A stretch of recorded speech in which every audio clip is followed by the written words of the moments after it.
Maqluba. You might be wondering why I just said upside down in Arabic. Well, it has a lot to do with the dish we're going to see today.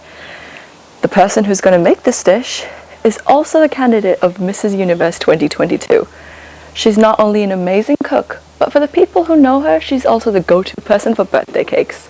She also makes amazing flower arrangements. Well, let's go meet Hamsaa, and welcome to another episode of Home Chefs on SevenzTV. Hi Hamsaa, it's great to have you on the show, and we're really looking forward to see the dish you're going to make for us. Thank you, and thank you for having me on the show. Thanks to SevenzTV for hosting this. I can't wait to show you. It's a typical Middle Eastern dish.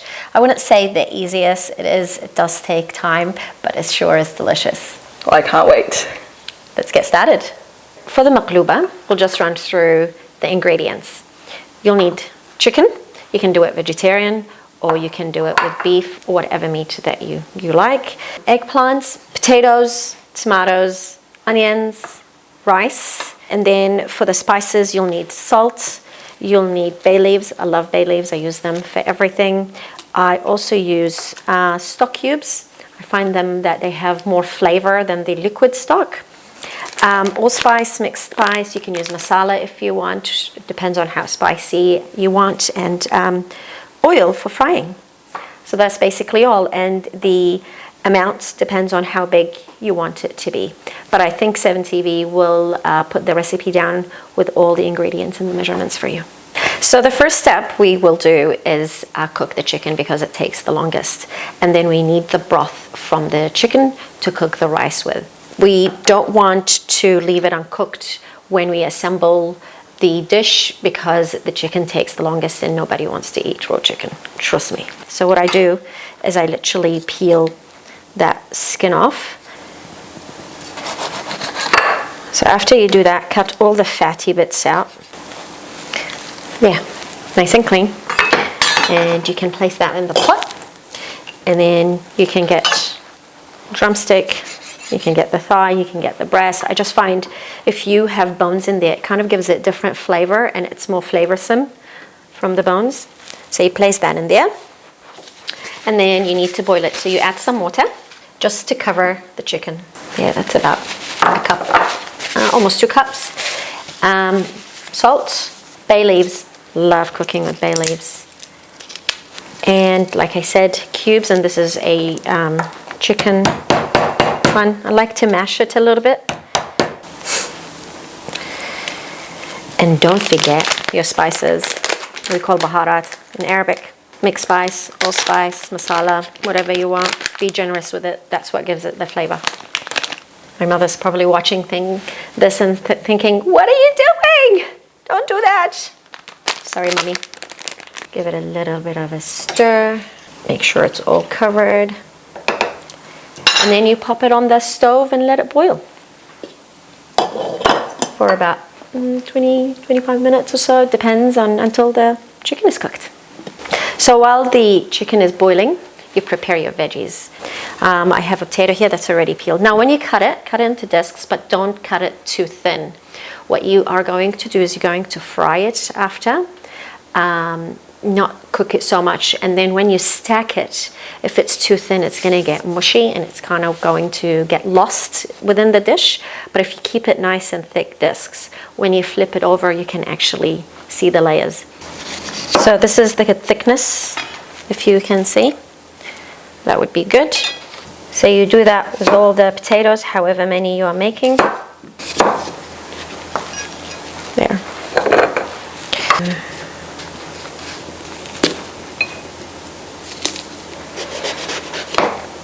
I don't peel it because I like the color, and it gives the dish color, which is nice, especially after you fry it. So when you fry it, you just want to brown it, and it looks nice. I like that. If there's a chef watching, they're probably thinking, just cut the eggplant. There you go. So then you do the tomatoes and the onions. You don't fry the tomatoes and onion, you put them in raw. You only fry the potato and the eggplant.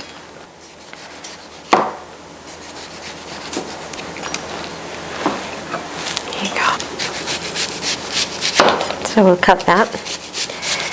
And I can see that the chicken is starting to boil. Just keep an eye on the time. You don't want to overdo it. There. Now you've cut all your veggies. What I'm going to do next is give this a rinse and sprinkle a little bit of salt on it, drain it, and start to fry it. So now we fry the potatoes and eggplants. I put a little bit of oil for the potatoes, but the eggplants need a lot of oil. So the order I like it to do it in is potatoes first, eggplants, and then the chicken once it's finished. So just a little. Then actually using tongs.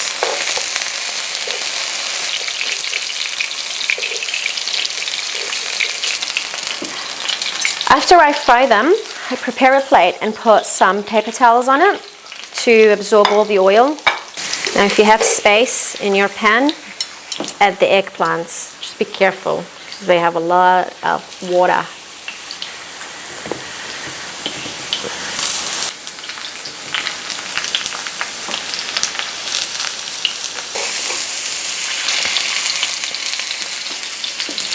When it starts getting brown, flip it.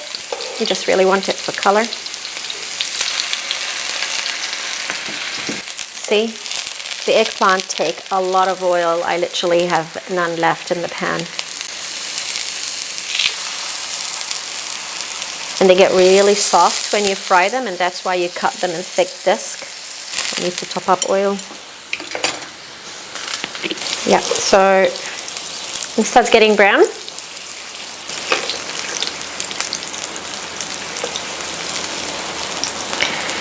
And just like that, the potatoes are done.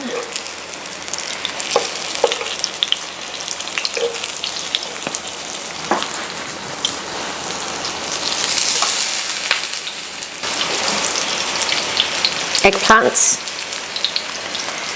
want them like that.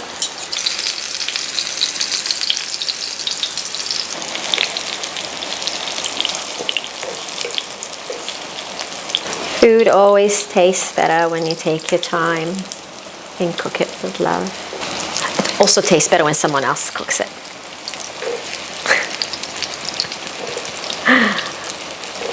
We have a rule in this house: the person who doesn't cook has to do the washing. So my husband is going to have a nice surprise when he gets home from work. And that's why I always prefer to cook. And when he cooks, honestly, he uses everything, like every pot, every pan. I'm like, are we moving or something? Sometimes it's like, I walk in, I'm like, are we moving house? No. He cooked dinner. My husband cooked dinner. Bless him. He tries. He's amazing. My daughter is semi-vegetarian. She does not eat red meat at all. I can't for the life of me get her to eat red meat.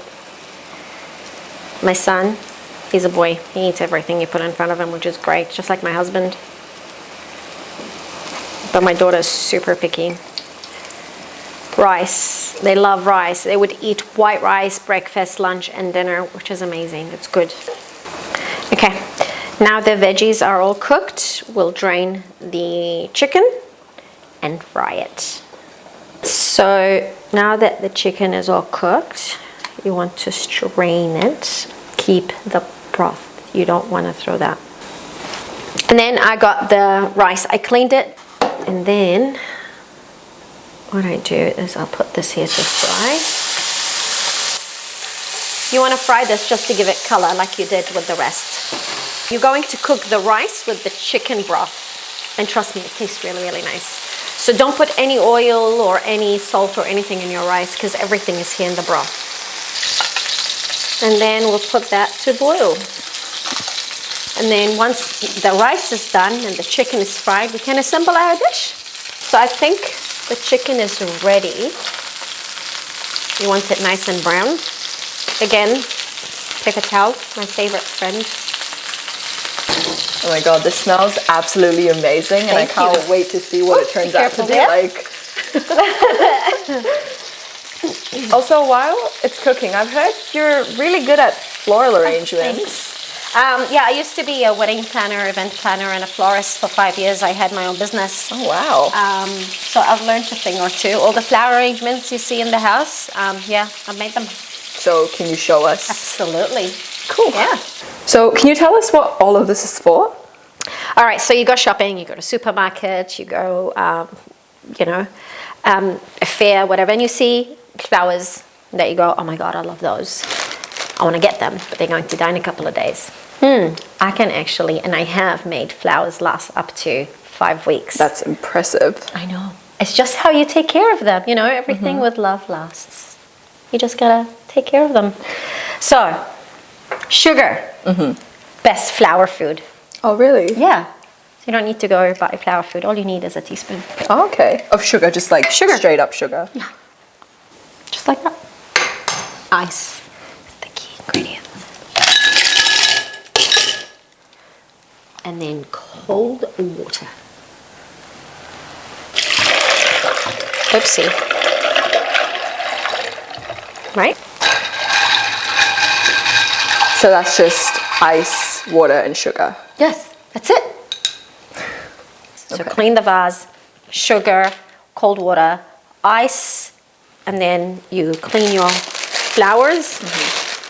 So is it just the same measurements no matter the size of the vase? Or is it? Oh, whatever. Okay. Whatever you want. There are like... Yeah. Yeah, no rules. Very important, do not put leaves in the water. Okay. That makes it go green really fast.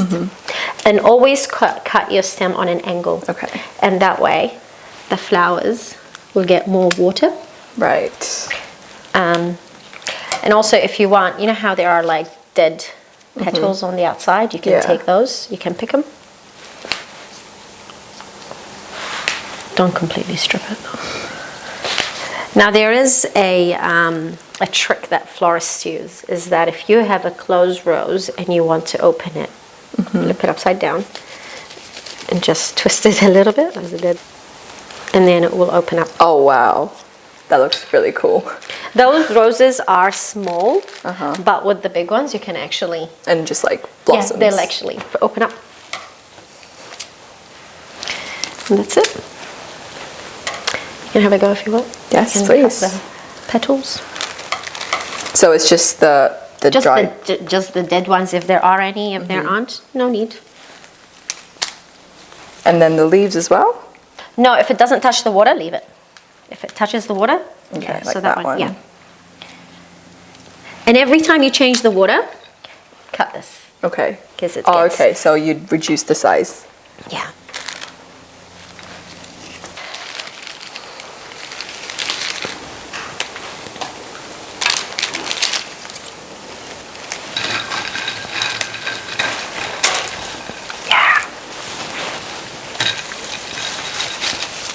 But with these, it's hard. You can't really cut the leaves. You can separate it out of it. And just like that. Easy. And you said this would last about like 2 weeks? Oh God, yeah. Absolutely. Well, this looks absolutely gorgeous. And I know these tips are really helpful. I hope so. And I think the rice might be cooked. I think so. I can smell it. Let's see what we made. So let's get going. Let's go. Okay, now everything is cooked. We are going to stack it. Now just remember, when you finish and it's cooked and everything, you are going to flip it upside down. So the bit at the top that you want to show is what goes at the bottom, which is normally your meat. So we're going to start with the chicken, and I'm going to put this side down. So when you flip it over, this is the side that you see. It's just because it's the nicer kind of side.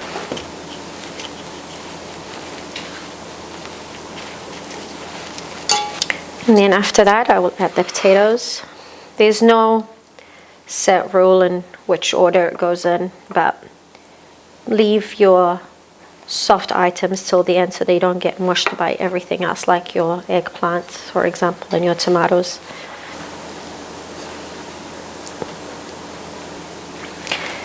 And press it so everything's kind of together, because when you flip it over, hopefully it's all intact. Onions.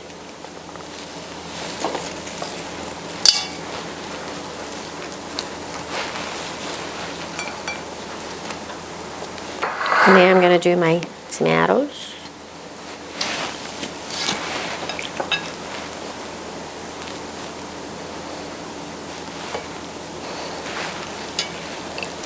And then eggplants.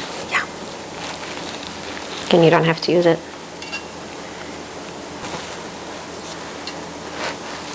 And then the moment of truth, the rice.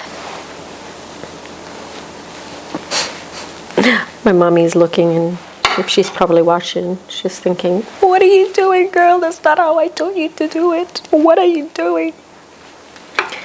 It's okay, mommy. Whatever works. You'll probably change this recipe as well to suit you. You know? At least you know the basics of it, and then you play around with it and make it the way you want. Simplify it, you know, or find an easier way of doing things. If you do, please message me and let me know what the easy way is. Now, it's very important that it stays flat. Yes. Tuck the edges in, like that. Then you put the lid on, put it on the stove for about 25 minutes. You know, low heat, 25, half an hour, and then you'll have your cake. Well, now that it's flipped, the moment of truth. I know, I'm scared. Okay, it doesn't always work. So,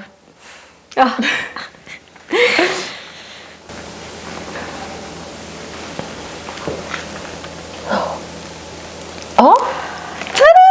It's worked! Yay! And there you have it. That looks and smells absolutely amazing. It worked! There you go. And then we just need to feed the hungry tummies now. You serve it with salad and plain Greek yogurt. Okay. And bon appetit, or like we say in Arabic, بالعافية. What is it? Balafia. Balafia. Yeah. I think it's time to do a Taste test. Yeah, exciting.